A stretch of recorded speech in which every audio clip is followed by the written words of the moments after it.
We thought this would be the kind of a session that people might have quite a few questions of our speakers.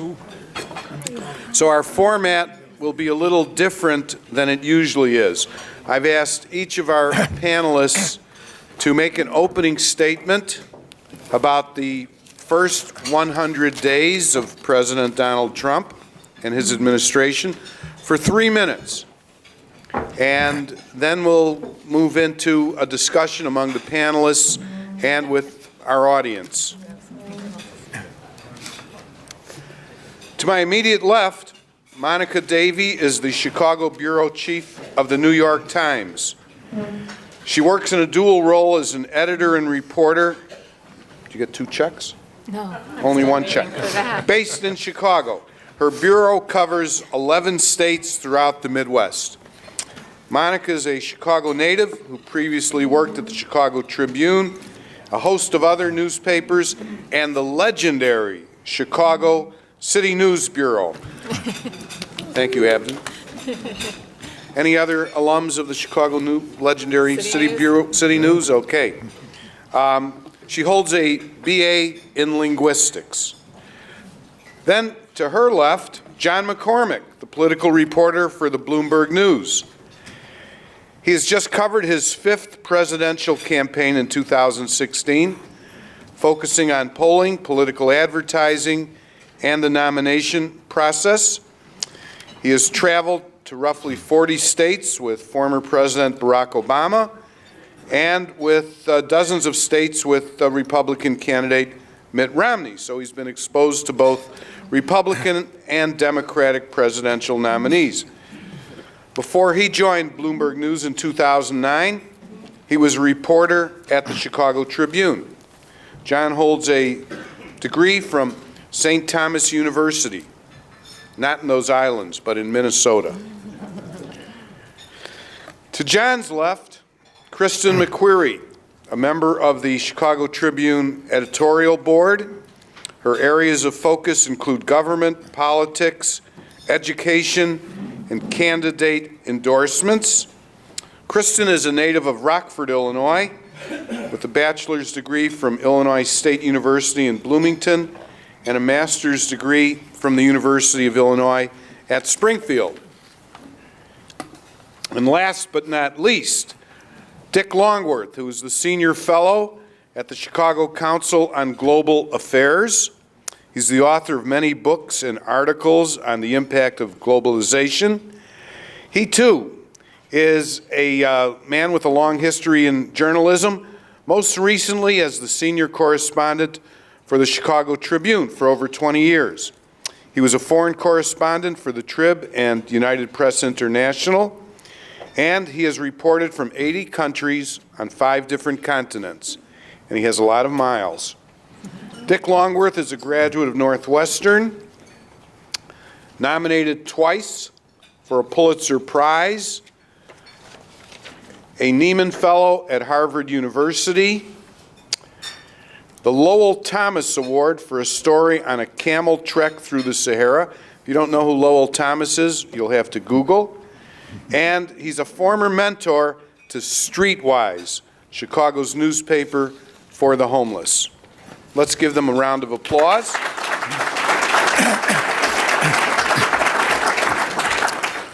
Monica, do you want to start us off?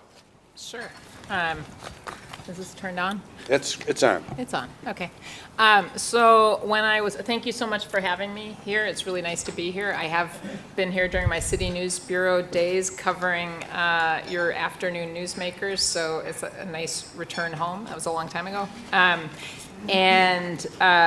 So for what it's worth, though, I should say that when I was invited to come speak about Trump's first 100 days, I said I was not the right person to invite to this event.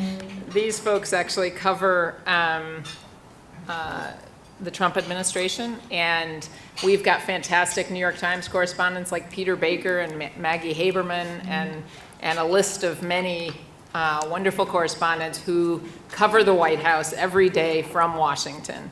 And that's not what I do. But what I do is I cover 11 states in the Midwest. and from Chicago, but I cover 11 states surrounding us, and these are some of the very states that had a really important role in putting President Trump into office. And so if you ask me, what we're seeing out here in the Midwest is every bit as fascinating as what they're seeing in Washington. So let me share just a couple quick snippets, and I know we only have 3 minutes, I'm going to stick to that.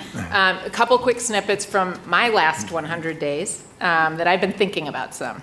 One was a trip to southern Illinois to a coal county that had voted overwhelmingly for President Trump, but found itself wrestling with questions about the immigration policies of this administration. One of this little town's own favored sons, a guy whose name was Juan Carlos Hernandez Pacheco, was detained because it turned out he didn't have the proper papers. He's illegal.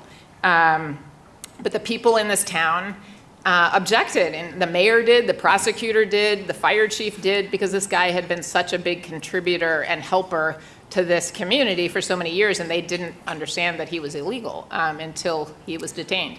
So that was one snippet that I came away thinking about, what are we seeing here?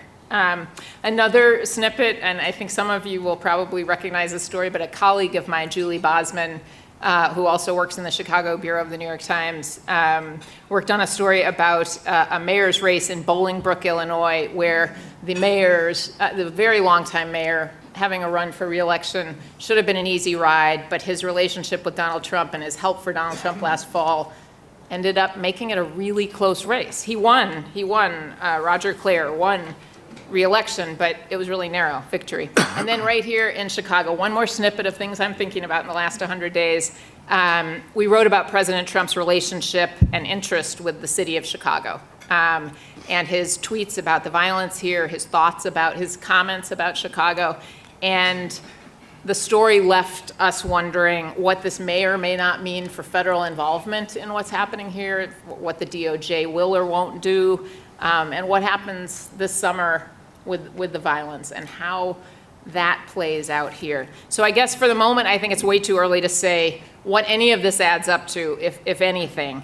But it feels to me like watching things play out in the Midwest, it all is coming through that lens now. And maybe that's not surprising. Maybe you see that with every administration, but I am surprised at how often now any story unrelated to politics in Washington is really coming through that lens. I was working on a story in Indiana not too long ago, and it was nothing to do with federal policy or politics. It was it was a story about housing policy in a small town, and the guy told me, he confided after we were done with the interview, he said off the record that he wanted to tell me that he was a longtime Democrat, a union guy, and he had voted for Donald Trump. And did I know whether he was going to change the healthcare policy? And did I know whether he could actually change taxes for rich people? Was that really going to happen? And I guess I came away understanding only that, like, this is what's being asked out there. People are sorting this out in a more intense way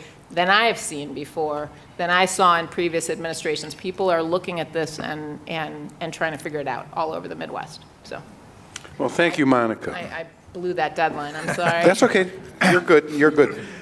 John? Yeah, well, thank you for having me. It's humbling to be here with really what are some of the best journalists in this town. So it's just humbling to be here with them. I, like Monica, have covered a lot of these events, usually from the back of the room where I actually prefer to be. But thanks for having me up here today. In terms of, Donald Trump's first 100 days, I think I'm going to tell my little snippet here through basically 2 marriages that Donald Trump has. And he's a guy who's had 3 marriages, so he should be able to manage these 2. But I'm sort of a data guy, and so I'm gonna walk just through a few key polling numbers that are out there that sort of, put his first 100 days in some perspective. Heavy lunch. I'll try not to bore you too much with these, but most of us have heard that Trump's approval rating now is historically low for somebody at this point in the presidency. It's around 40%.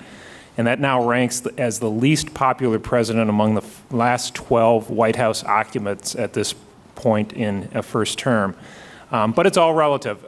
Gallup, which polls on a daily basis, looked at approval rating by geography. And in big cities like Chicago, his approval rating is even lower, 28%. In working class country, though, they call this area working class country, which is mostly Appalachia coal areas, and probably parts of southern Illinois would fit in as well. His approval rating's at 64%. Aging farmlands, he's at 64%. Evangelical hubs, which they consider to be mostly the rural South, he's at 63%. So, as this polling suggests, Trump has a strong base of support, at least in certain parts of the country. Alderman, turn off your phone. Thank you. And among certain demographic groups as well. 96% of his voters say they would vote for him again. But there is some evidence that they may not have unlimited patience with him. And it doesn't mean that, even among his base, it doesn't mean that everybody is happy with everything that he's doing. His ratings for honesty have fallen considerably, even among his base. People who, when they ask whether do you think he's an honest person or not. About 6 weeks ago, I was in southern Wisconsin, not too far from here in Paul Ryan's district, working on a story about the potential repeal of Obamacare and some tax provisions that were part of that first bill, and I think will probably be part of this bill this afternoon. And I talked to a guy in the Hiawatha Bar and Grill in Sturtevant, Wisconsin on a Saturday afternoon. He was with a group, and he was definitely on his second pitcher of beer, but still very with it. And I asked him about Trump and this healthcare situation, and what he said, and this fits with my marriage theme. He said, "It pisses me off, but my wife pisses me off too, and we're still married." So I think that sort of encapsulates some Trump voters. They are going to stick with him. Now, the second part of the marriage, his relationship with Congress, and I think that marriage is probably even more important right now than his marriage with the voters. He doesn't really have to face the voters other than in polls for another, about 1,300 days or so. Presidency's right around 1,400 days. So that second marriage is a little rocky as well. I think we'll have a much better report on how that marriage is going later this afternoon once we see this vote on the health care bill. That really could be a helpful thing for him if they are able to get that through. But prior to the health care vote, there were real signs that the Republicans in Congress are ignoring his wishes. Bloomberg carried a headline earlier this week that said, "Congress inks spending deal that jettisons Trump priorities." That was Monday morning. And so in the spending bill that was passed, there's no money for building the wall. The EPA, which Trump has sought to shrink dramatically, would receive a 1% reduction in funding and no staff cuts, so that the EPA office here in Chicago is presumably safe for at least a while. Just half of the increase Trump wanted for the Pentagon. He didn't manage to defund Planned Parenthood. Overall, non-defense domestic spending will go up as he wanted. But presidential clout is a very tenuous thing, and Trump really does need some wins here pretty soon. Congress is going to adjourn for the summer before we know it. It's already May. And if he is not able to put some points on the board fairly soon, he really will find that he's gone through his first year here without any major legislative accomplishments. But again, to be seen this afternoon. Thank you, John. Thank you very much. Kristen, you're up at bat. Okay. Monica reminded me before I sat down that they're on the news side, I'm on the opinion side, so she's counting on me to offer my opinion, so here it comes, like it or not. Debate about the significance of the first 100 days is, some scholars say it's an immeasurable and kind of silly number that the media uses. Others say it's pivotal in setting the tone for the presidency. I would say for Donald Trump, he probably fits into that latter category because, like it or not, he has shown a refusal to back down on certain issues, including the wall, even though, as John points out, it's not included in the budget. He is continuing to feed his base by pushing back against the media, which is not necessarily a bad thing. Policy-wise, he has been consistent as a candidate. I would say just in general, his first 100 days are inartful at best and incompetent at worst. John talked about poll numbers. 40% is, in fact, the lowest number as long as polls have been reliable, but I would suggest that given the amount of scrutiny that he has received, I'm actually surprised it's at 40%. This is just a really cursory Google search. I would not put this in the newspaper, but it's City Club, so what the heck. If you just Google, Obama's first 100 days from January 2009 to April of 2009, and you limit it to those words, you pop up like 22,000 news stories. You do the same search on Donald Trump.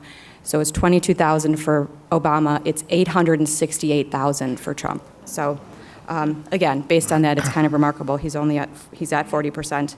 I think we're probably going to get to foreign policy issues through the discussion, so I'll skip that for now. But I think his U.S. Supreme Court pick will probably be memorialized as one of his accomplishments during the first 100 days. It was a torturous hearing process. If you watched it or listened to it, I did. But getting Gorsuch eventually added to the bench, even with the Senate pulling the nuclear option, will probably be one of his accomplishments looking back. And his cabinet picks, as controversial as they are, if someone like Betsy DeVos can, in fact, downsize the Department of Education and expand school choice, which are issues that Trump ran on, she will be considered another of his accomplishments during the first 100 days. Again, the non-traditional cabinet received much more press and coverage than previous administrations from Rex Tillerson, Ben Carson, Rick Perry. But so far, I don't see anyone causing dramatic upheaval with the administration. We'll see. I even like Mick Mulvaney, his budget director, which everyone seems to hate. Obamacare is today. I don't know that, if it goes down, it will be, I think, more of a mark on Congress than it will on the president, even though he's gotten more involved in this version. I think whatever happens, again, will be more of a target on the back of congressional Republicans. Almost the same for tax reform. Even Obama, in his first 100 days, could not get a Democratic Congress to go along with some of his tax ideas, which also included going after wealthy earners. Yes, the Democratic Congress blocked that too. Tax reform is very hard to pass, regardless of which party is in charge. You could ask David Camp, who tried to roll out tax reform in 2014 and was basically scorned by his own party because how dare he, in an election year, make them take a difficult vote or issue. John talked a lot about the budget. I think the biggest issue there was that we're not going to see a government shutdown, so I guess if the president considers that a win, it could be considered a win. But unfortunately, the same consistency of candidate has dogged Trump as president. His lack of circumspection, the gaps in his basic policy knowledge, his obsession with evaluating issues based on wins and polls and ratings, his tweets, and generally his penchant for making the jobs harder for everyone around him, for his cabinet members, for his communications team. Their job is to defend him no matter what, and he makes that extremely difficult, which could spell serious trouble ahead for the administration. And we haven't even talked about Paul Manafort, Carter Page, talk of impeachment. Certainly that is still an issue in his first 100 days. But I would say for all of the hysteria when he was elected, so far he has stuck to the issues he's campaigned on. He has a few wins. His first 100 days have not been as bad as United Airlines last 100 days, but probably not as good of results as his base had hoped. Thank you, Kristen. And Dick Longworth. I'm another City News grad. I never got to cover the City Club. They gave me the morgue. Things have improved since my day. I'm supposed to talk about foreign policy, I think, the entire globe in about 3 minutes, so I'll try to talk fast. The lead is that American leadership, since under the Trump administration, I think has been badly damaged. Certainly our position in the world has been called into question for a lot of the personal instability that Kristen talked about. Now, what do I mean about that? For the past 75 years, ever since World War II, the United States has presided over what is probably one of the longest periods of peace and general prosperity, certainly in our western part of the world, and increasingly that spreading over to China, India, and other countries, that's ever been known. We did this through strong leadership, leading through institutions, leading with a vision of where we wanted to go.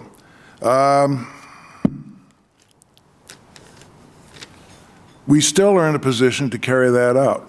We are still by far the strongest nation in the world, no matter what anybody says. We have the biggest economy, certainly the strongest military. We are the leader of the world. We're the nation everybody else looks to. And so far, there is no successor in sight to provide this sort of stability and leadership.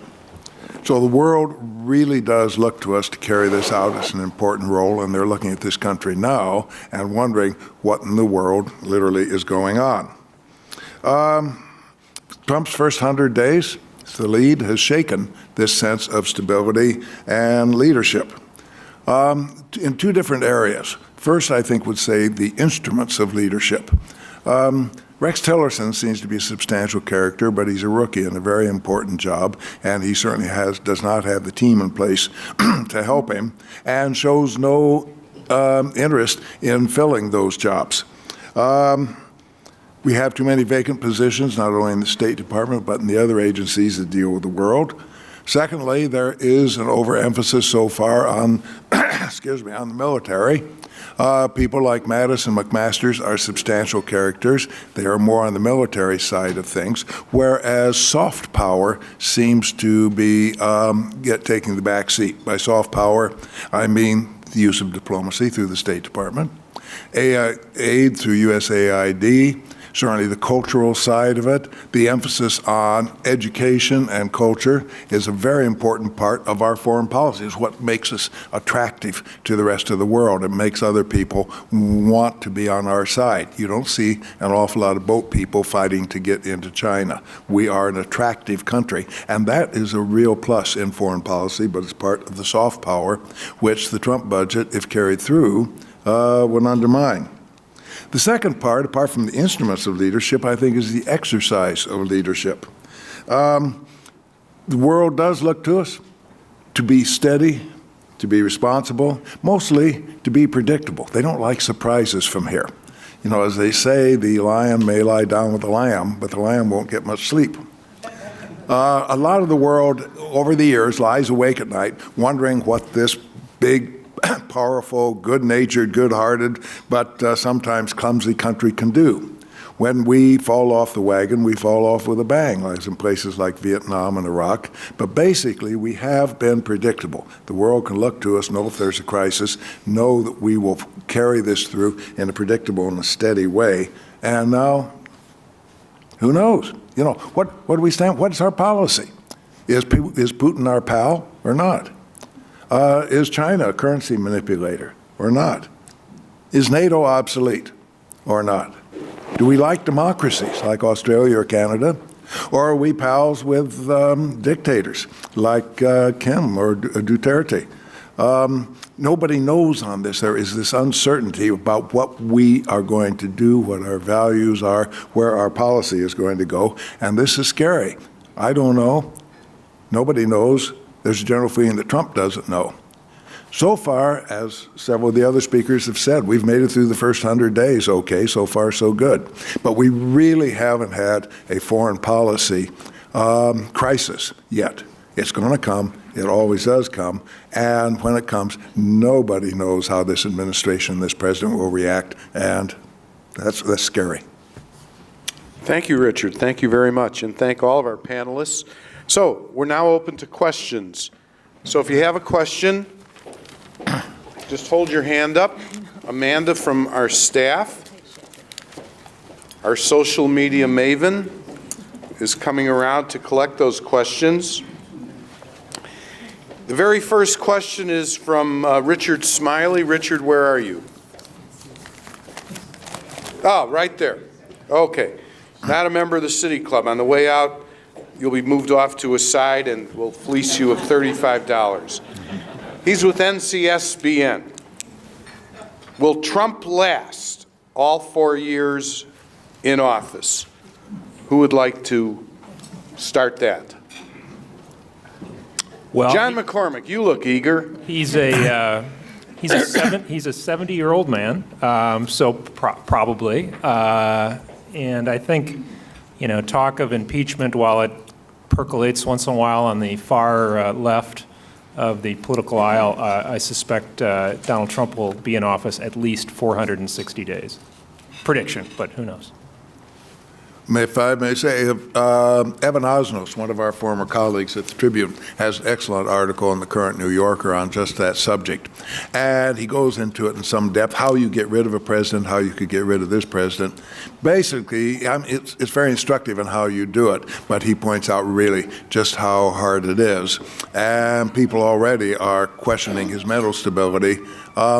As Evan says, this is not a medical issue, it's a political issue, and politics decides.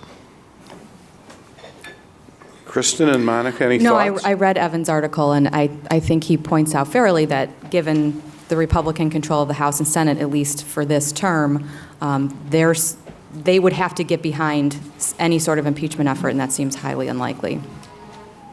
Thank you. Monica? Yeah, I'd agree with that. That doesn't mean that you don't hear on the left people imagining and dreaming of how he might be out of here any second, and imagining that the Russian stuff is going to somehow eventually mean something. And then you have people on the right who talk about what he's going to do in his second term. So I think, how do we know? I think people are inside their little worlds.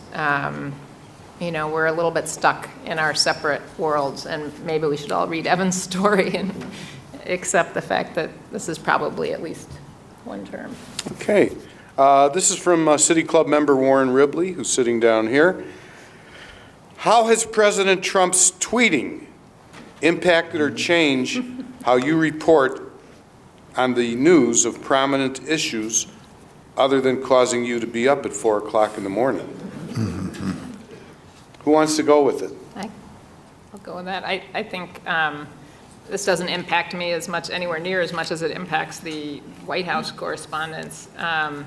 But I think it is interesting to see how media organizations are trying to handle this. Do you write everything that he tweets? Do you let him tweet it and see how do we decide this? What is this? This is sort of a new way of announcing policy, sort of. And I think it's a really hard thing to navigate. There have been several tweets about Chicago in the middle of the night, and so that impacts me, and trying to make a decision of, does this rise to news? And it's hard. I guess the thing about it as a reporter, not as a citizen, but as a reporter, the hard piece of it is 140 characters. You can't get enough information. You can't ask follow-up questions to that. You can't figure out if there's something ambiguous about it. It's really hard to dissect that. And so I think this is something all media organizations are wrestling with how to handle. At Bloomberg, this has actually been a really big deal because the president does move markets, and we care about markets a lot. And especially early on, he was moving company stocks with his tweets. And so we have a whole computer team that has gotten around this, and I get email alerts the second he tweets something. So they often are some of the first emails I see when I wake up at 4 or 5 in the morning. But like Monica said, they can be it takes a little bit of deciphering to figure out what they really mean. And as they've been so frequent, and as time has gone by, we've seen that the market doesn't react as much as it used to. Stocks might briefly move, but they tend to bounce back pretty quick, sometimes after 20 minutes even. And so sometimes making too much noise will mean that people don't listen to you quite as much as they used to. I just find it astonishing that he still tweets, that no one has been able to get him to abandon that because it's so self-destructive. But to John's point, I think one of his first few tweets as president was targeting Boeing. And we deal with this in the editorial board where we meet, we're deciding what to write about, oh my gosh, he's going after specific corporations, this is crazy.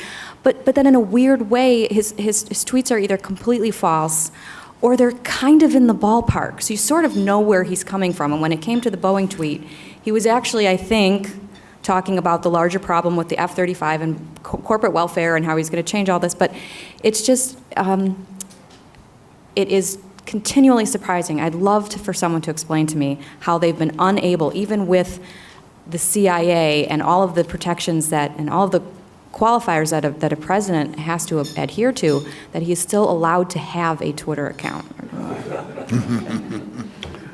Dick? One advantage of being out of the news business is that I don't have to get up at 4 or 5 in the morning to check on presidential tweets. But if this confuses us, can you imagine how this looks to other leaders? That when he tweets his latest thought on some far-flung part of the world, how do they explain this? How do they understand it? What do other countries think we mean by this? This is not in the normal course of events for American presidents or for leaders anywhere. And so you've got a lot of American diplomats, the ones who are still in the State Department, earning their pay, going around trying to calm the rest of the world down about the wee hour tweet. Okay, thank you. This is from Peter Scozzi, who's with the Burlington Northern Santa Fe Railway.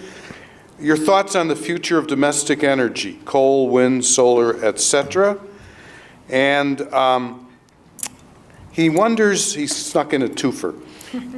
Have news organizations changed the way they cover politics? He listens to NPR and he says he's noticed a change. Wait, these are big questions. It's a big organization. Yeah, okay. Where is Peter? Here's Peter.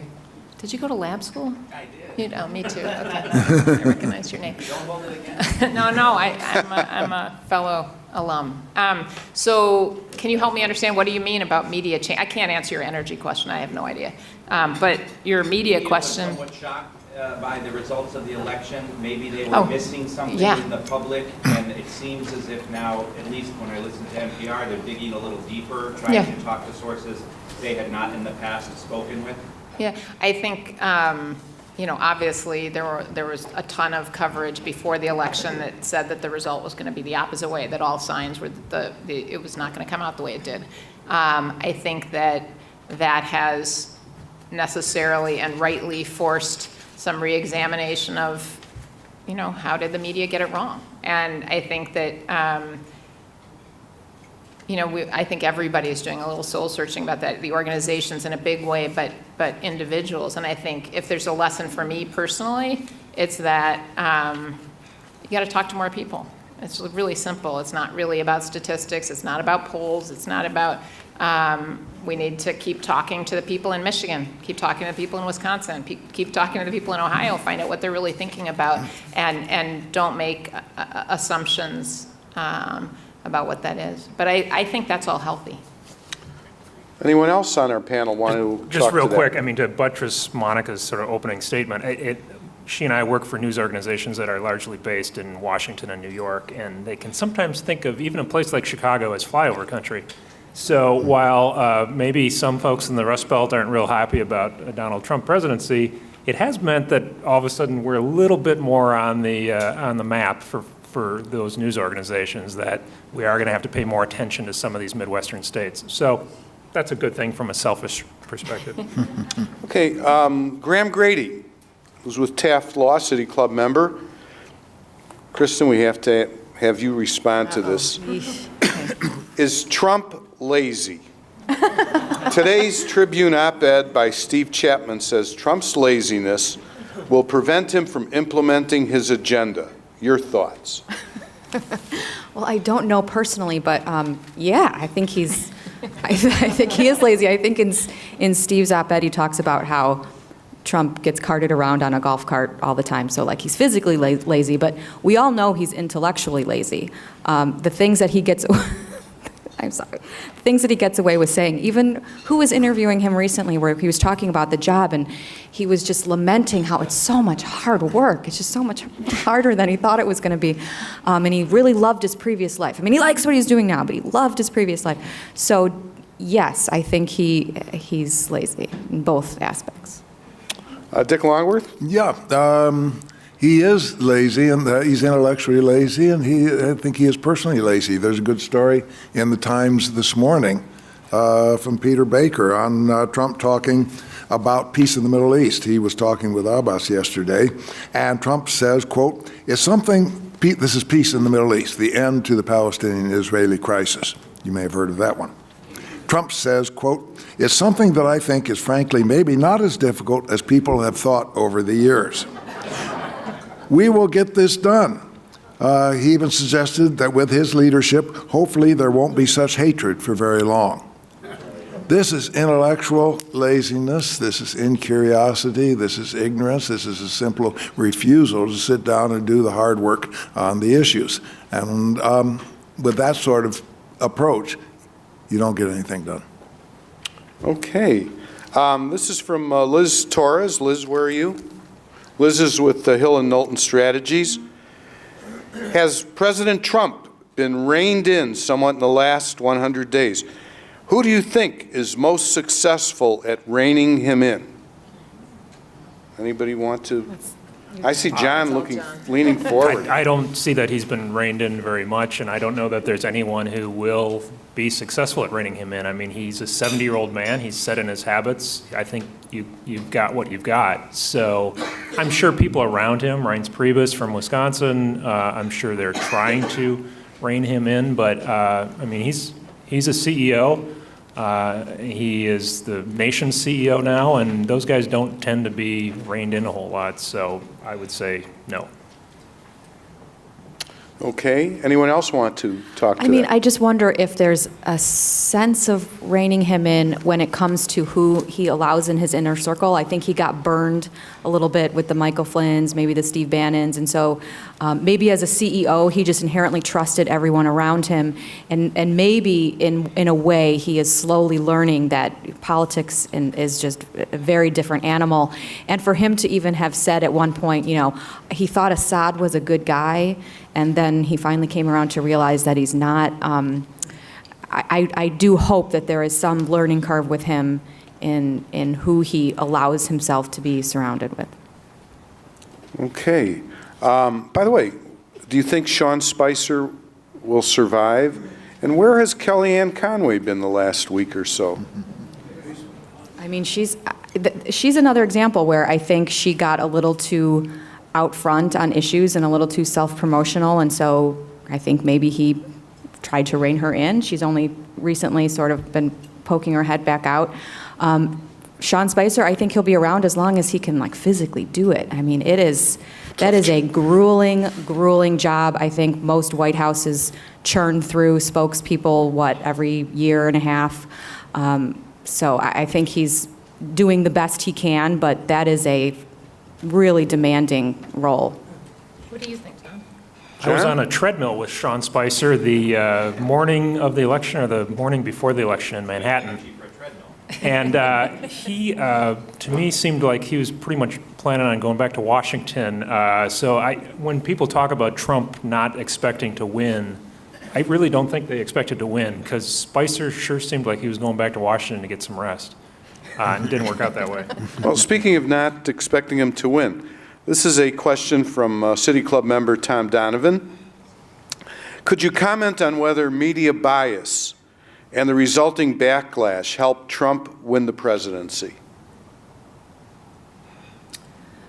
What kind of media bias, Tom? This is your question?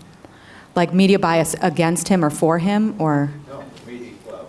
There was no media bias for Donald Trump.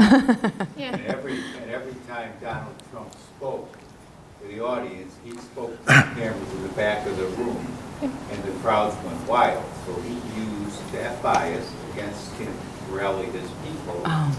And do you believe that it had an impact on the presidency, and also what's happening today? What's the fallout on the media after the Trump election?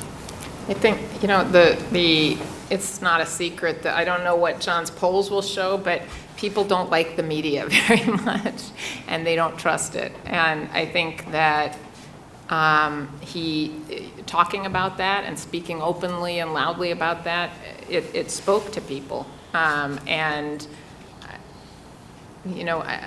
I think it obviously there's something to that, and I think all the talk about fake news and real news and the debate over what's fake news and what's real news and sort of merging all of these thoughts together so that people are looking at the media maybe as the enemy.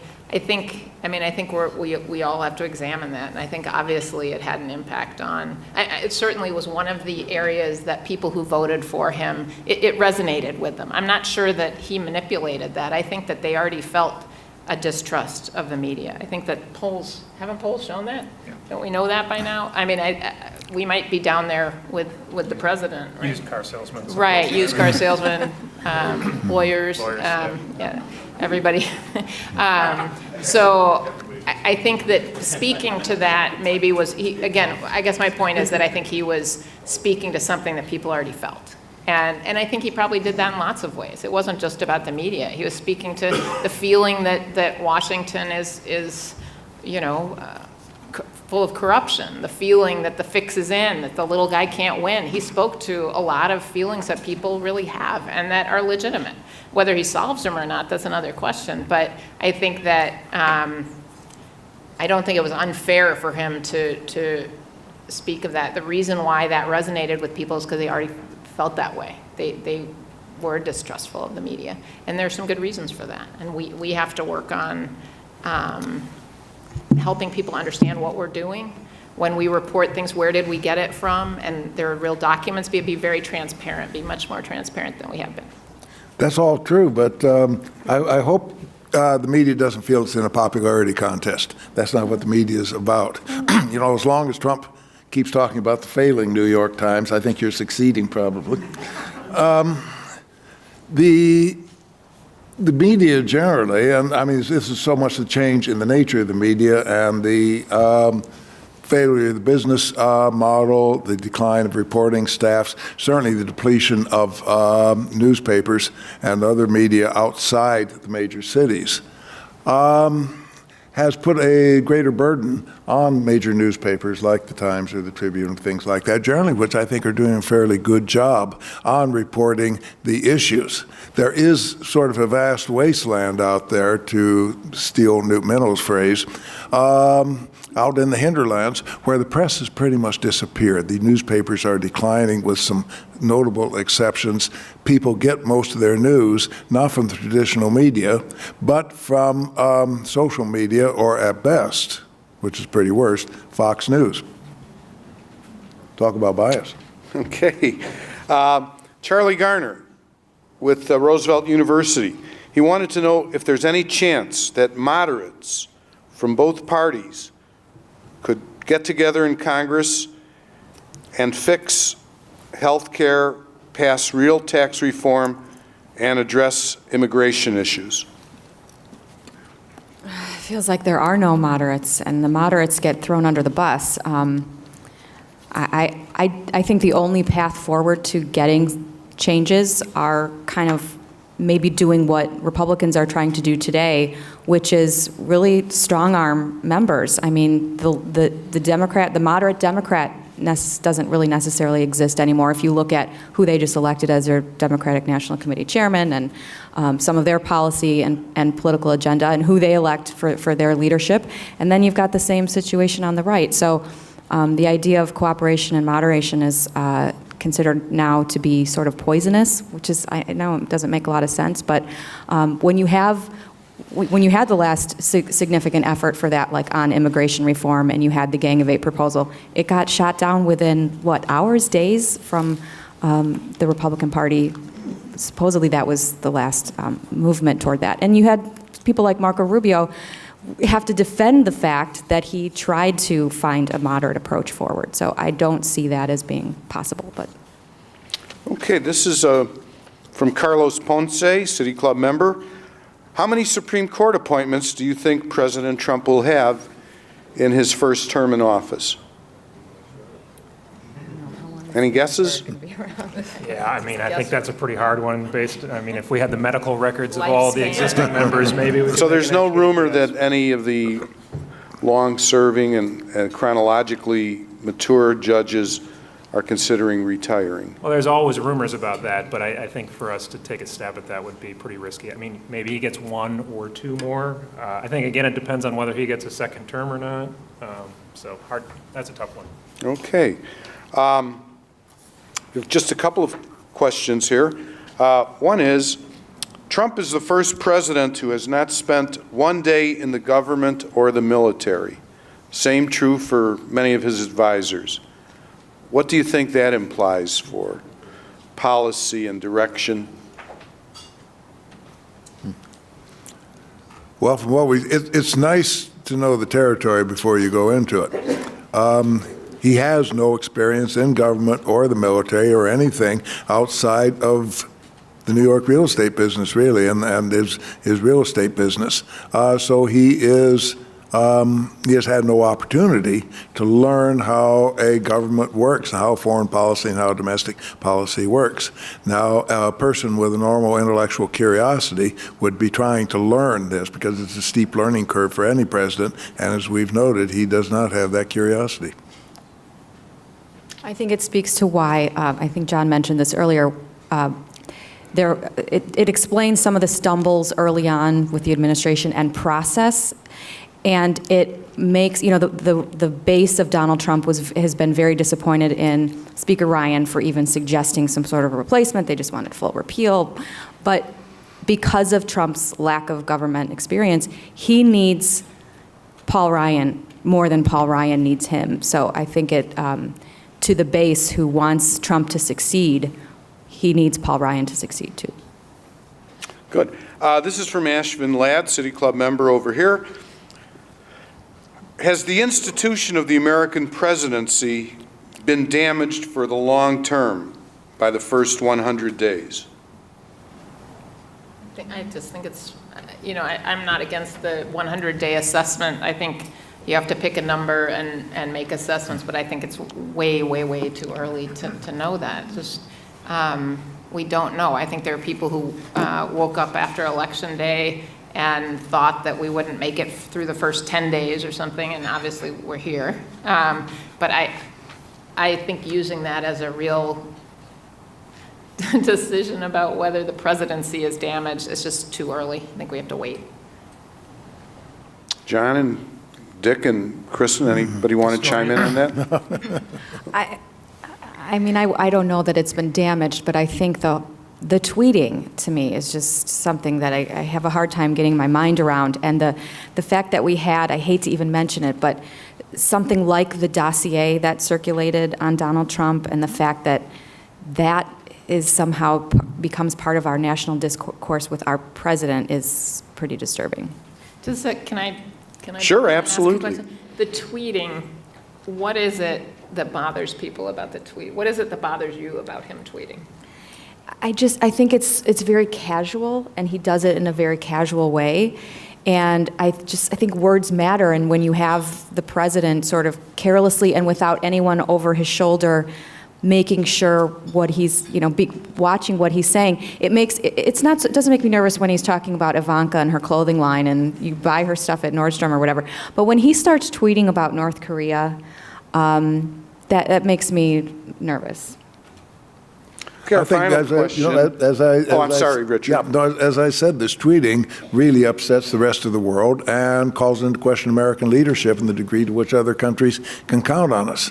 Now, if we survive all this, it'll take some time to repair, but we can do this during the early days of the Bush administration when they were going into Iraq against the wisdom of our various allies. There was a lot of damage done to American-European relations. Took some repairing, but we did get the job done. We survive on this. The whole system is set up to deal with not very smart, not very good, sort of mediocre leaders. We can handle.